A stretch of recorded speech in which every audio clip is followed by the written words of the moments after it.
আসসালামু আলাইকুম, সবাই কেমন আছেন? অবশ্যই ভালো আছেন, আমরা আল্লাহর রহমতে ভালো আছি।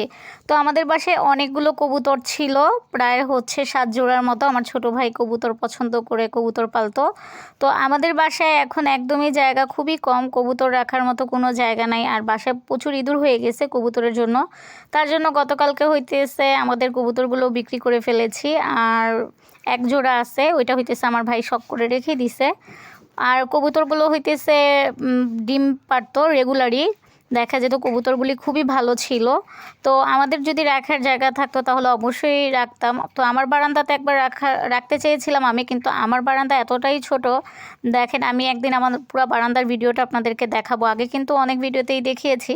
তো ইদানিং বারান্দায় আমার এত জিনিসপত্র সব এলোমেলো হয়ে আছে, তার জন্য কিন্তু আমি পুরা বারান্দার বা পুরা রুম ঘুরে আপনাদেরকে ভিডিও করে দেখাইতেছি না। আমারও শরীরটা তত একটা ভালো লাগতেছে না, তার জন্য অমনভাবে কিছুই গুছাইনি। আর এই তো সকালবেলা উঠে সিজামণি বলতেছিল সে কবুতরের ডিম খাবে। এটা হইতেছে একটা কালকে সকালে পারছে, মানে কবুতর বিক্রি করতে যাওয়ার একটু কিছুক্ষণ আগেই হইতেছে একটা ডিম দিছিল। আমার খুব কষ্ট লাগছে, মানে এই কবুতর দেওয়া ডিমগুলো বিক্রি করতে এতটা খারাপ লাগছে, কিন্তু কি করব, কিছুই করার নেই। আর আমার ছোট ভাইয়ের প্রচুর রাগ। আমি বলতেছিলাম তাহলে আমার কাছে আমি কিছুদিন রাখি, পরে আমি তোকে এগুলো ভালো দামে বিক্রি করে দিব, থাক না। তার কথা হইতেছে তাকে যেহেতু আমরা পালতে দিব না, সে কোনো রুমেই রাখবে না, সে নিয়ে বিক্রি করে দিবে। আর একদমই কম দামে বিক্রি করে আসছে, তার জন্য আমাদের অনেক খারাপ লেগেছে। তো তার কথা না বললেই নাই, খুব বেশি মাথা গরম। তার সাথে খুব হিসাব নিকাশ করে কথা বলতে হয়।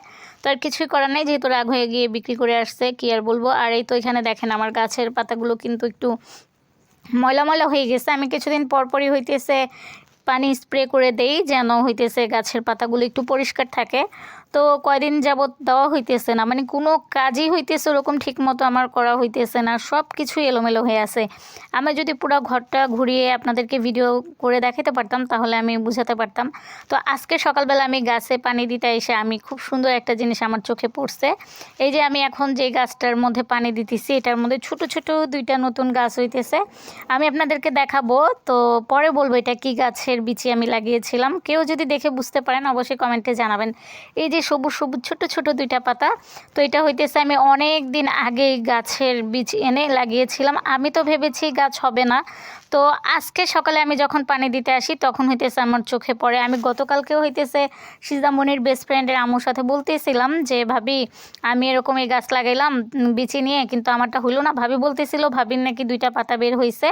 তো মাশাল্লাহ আজকে সকালবেলা আমি যখন বারান্দায় আসলাম দেখলাম আমিও যে গাছ লাগিয়েছিলাম ওখানেও দুইটা পাতা বের হয়েছে। তো এই তো এখন চলে আসলাম রান্নাঘরে, গাছে পানি দিয়ে ডিমগুলো একটু ভালোভাবে ধুবো। ধোয়ার পর হইতেছে সিদ্ধ করে দিব সিজদামণিকে। আমি আর এই ডিম খাবো না, কারণ আমার তো এমনিতেই কষ্ট লাগতেছে যে ছোট ভাই রাগ করে নিয়ে কবুতরগুলো বিক্রি করে দিল।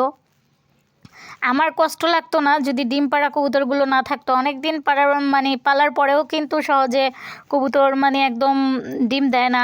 এগুলো হইতেছে কবুতরের জাতগুলো খুবই ভালো ছিল। তো কি আর করব, এখন মনের কষ্ট হইতেছে। ডিমগুলো মেয়েকে দেই সিদ্ধ করে, মেয়ে যেহেতু খাবে, কিন্তু আমার খুব কষ্ট লাগতেছে। আমার সিজদামণি বলতেছিল আমাকে খাওয়ার জন্য, আমি বলতেছিলাম না আমি খাবো না বাবা, কবুতরের ডিম খেয়ে তুমি একাই পাগল হও, আমার পাগল হওয়া দরকার নাই। তো সিজদামণি বলে কবুতরের ডিম খাইলে কি মানুষ পাগল হয়? আমি বললাম না পাগল হয় না, কিন্তু আমি খাবো না, আমার খাইতে ইচ্ছা করতেছে না, তুমিই খাও। আসলে যেটা খাইতে ইচ্ছা না করে ওটা কিন্তু খেতে আর ভালো লাগে না। তো আসলে পালা দেখে যে সেই জন্য না, আমার কাছে কিন্তু কবুতরের মাংসও ভালো লাগে। আমি প্রায় সময় কবুতরের মাংস রান্না করি সিজদামণির জন্য, এবং ভিডিও করেও কিন্তু আপনাদের সাথে শেয়ার করি। তবে ওগুলো আমাদের পালা কবুতর না, ওগুলো হইতেছে কেনা। বা আমার একটা আপু আছে, আপু প্রায় সময় হইতেছে সিজদামণিকে কবুতরের মাংস দেয়, তখন সিজদামণিকে আমি রান্না করে দিই। তো এই তো ডিম সিদ্ধ বসানো তো আছেই। আর এখন হইতেছে আমার সিজদামণি বলতেছিল সে হইতেছে বার্গার খাবে, তো বাসায় সস নাই। তো আমি সস ছাড়া আর মেয়োনিজ ছাড়া কি দিয়ে তাকে বার্গার বানাই দিব। বলতেছে তুমি ডিম ভাইজা আমাকে কোনো রকম একটু বানায় দাও। তার জন্য হইতেছে এখানে আমি সিজামনিকে ডিম পোস্ট করে আর রুটিটা 2 পিস করে কাটছি, ওইটার মধ্যে এই দিয়ে দিব যেন সিজদামনি বার্গারের মতো খায়। কি আর করব, আমার আসলে কি যখন শেষ হয়ে যায় সস, এগুলো শেষ হওয়ার আগে আমি নিয়ে আসি। তো আমাদের এখানে হইতেছে রোববারে মার্কেট বন্ধ থাকে, তো আমি বাজার থেকে একবারে সব পাইকারি নিয়ে আসি আমার যা যা লাগে। কালকে আর যাইনি, তো আজকে যাওয়ার ইচ্ছে আছে একটু বাজারে, দেখি জানি না যাব কি না। গেলে তো টুকটাক যা লাগে নিয়ে আসবো। আর সিজামণি হইতেছে কাঁচা নুডলস খায় বেশি, বাসায় কাঁচা নুডলস থাকলে দেখা যায় নুডলস হইতেছে সস দিয়ে, সস খুলে সসের সাথে খায়। আর আমি সবসময় মিনি প্যাক সস নিয়ে আসি, বড়গুলো নিয়ে আসি মাঝে সাঝে, তবে বড়গুলো আমার কেন জানি মনে হয় পড়তে পড়ে না, মানে বড়গুলো আনলে খুব দ্রুত শেষ হয়ে যায়, আর প্যাকেট আনলেই ভালো, একটা বা দুইটা করে খুলে খাওয়া যায়, আনো তো খুব তাড়াতাড়ি শেষ হয়ে যায়। তো ওই যে আজকে ডিম পোস্টটাও কিন্তু ভালো হয় নাই, দেখেন আমি উল্টাইতে চাইও কিন্তু উল্টাইতে পারতেছিলাম না, আর পরে তো আরও ভেঙে চুরে অবস্থা কাহিল হয়ে গেছিলো। ডিমও মনে হয় আজকে ভয় পেয়ে গেছে আমাকে দেখে, সে ভাজতে মানে সে ভাজাই হবে না এরকম করতেছিল মনে হয়। তারপরেও কোনো রকম ডিম পোস্টটা ভেজে উঠালাম, আর এই তো এখন হইতেছে রুটি দুইটা একটু ভেজে নিতেছি, হালকা গরম করে নিতেছি, এটার মধ্যে সিজদামণিকে ডিম পোস্টটা দিব আর সে খাবে। তো পরে দেখতে পারবেন ভিডিওর, সিজদামণি কিন্তু পরে নাস্তাটা আর খায় নাই, সে শুধু বলেই খাবে। আমার খুব কষ্ট লাগছে, বলে যে না আমি পরে খাবো, এখন খাবো না, কোনো রকম একটু খায় পরে সে রেখে দিছিল। সিজদামণি এরকমই করে, তার কিছু খেতে ইচ্ছা করলে বলবে যে মা আমি এটা খাবো।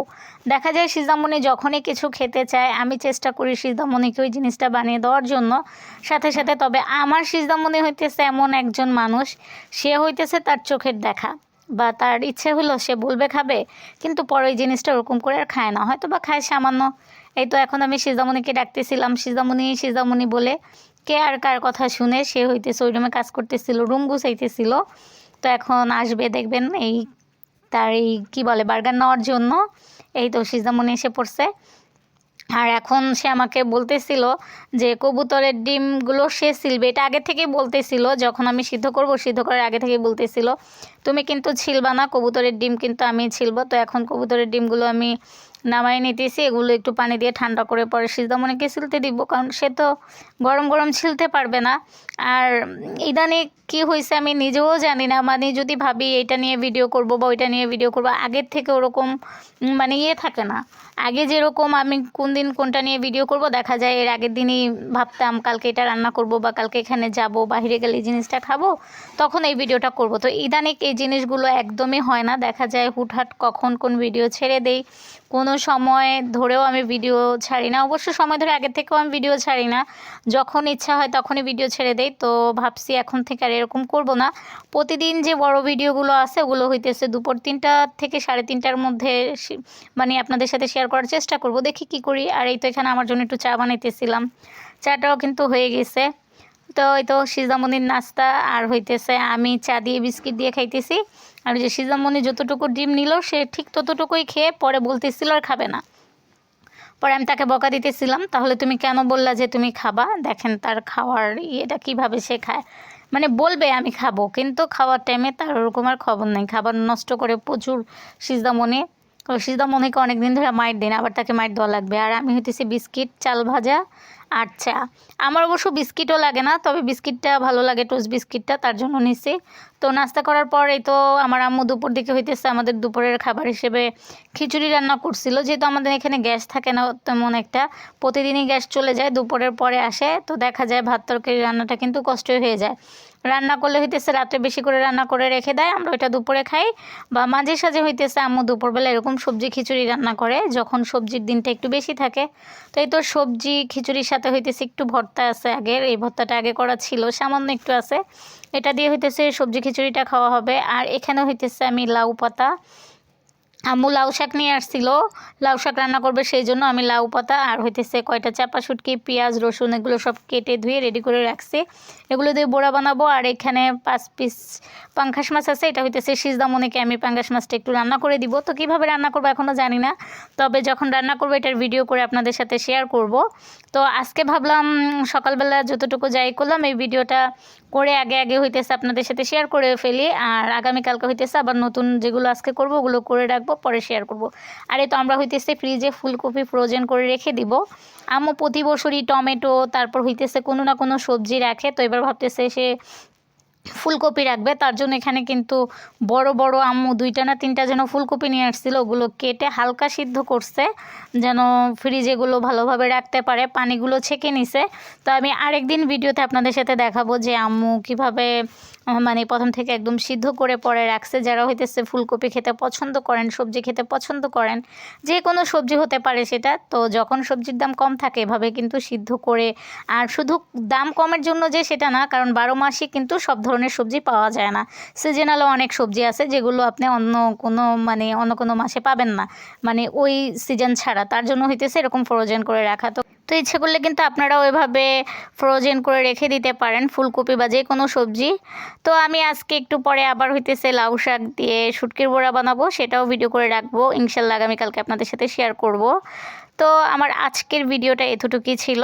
সেই পর্যন্ত সবাই ভালো থাকুন, সুস্থ থাকুন, আল্লাহ হাফেজ।